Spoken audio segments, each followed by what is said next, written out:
This is the labial aspect of the lower central incisor. The mesial outline is straight. The distal outline is straight.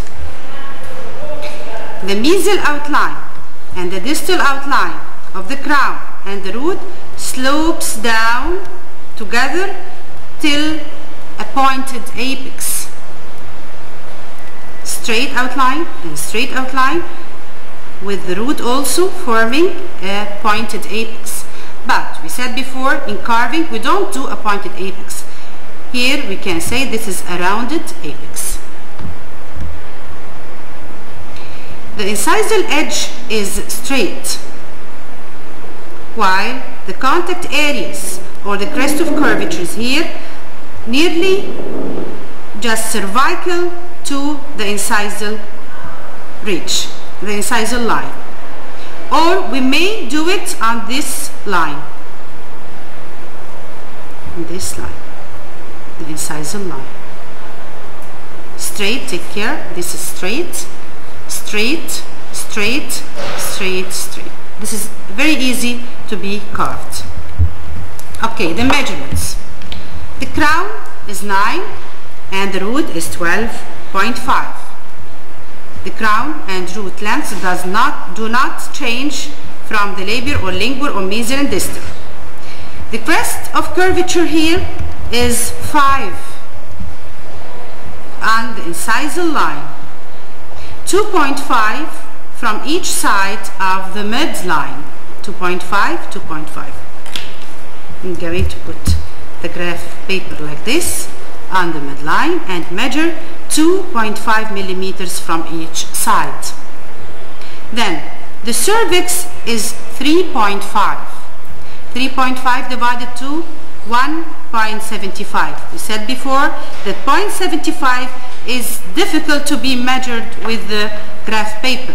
So I'm going to make this 4. So it will be 2 from each side of the midline. The incisal edge is straight, the apex of the root on the midline. I'm going to carve it. Also, the lingual outline is the same, but just tapering, and the lingual, the tooth tapered lingually. There is a very shallow concavity forming the fossa, and there is a very fine cingulum. I'm going to draw the outline labially as the outline lingually. But I said before, it is difficult to draw the lingual outline on the block. Just draw it quickly. Join the lines all over the block, like this.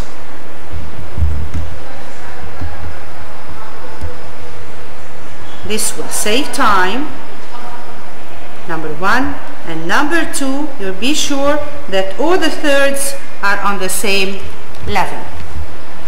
Now I'm going to make the midline again. And from the other side, lingually, like this. Then join the lines all over the block. This is the midline.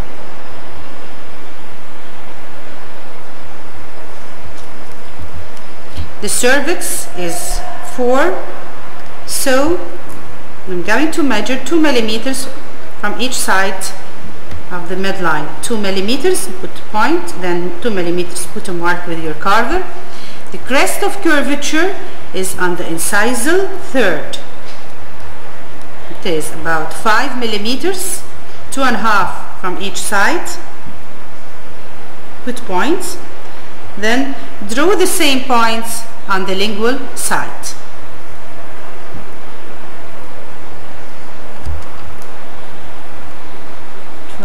2 and 2. The crest of curvature or the contact area, we call this here the contact area or the crest of curvature. 2.5, 2.5, then draw the tooth. the distal outline or the mesial we are going to start with the mesial outline. The mesial outline is straight from the cervix till the crest of curvature or till the contact area located on the incisal third or at the incisal edge. The distal outline also is straight with crest of curvature on the same level. Then the root tapers till the apex ends with a rounded apex. The same points, I'm going to draw it here like this, apex, and like this till the apex. Now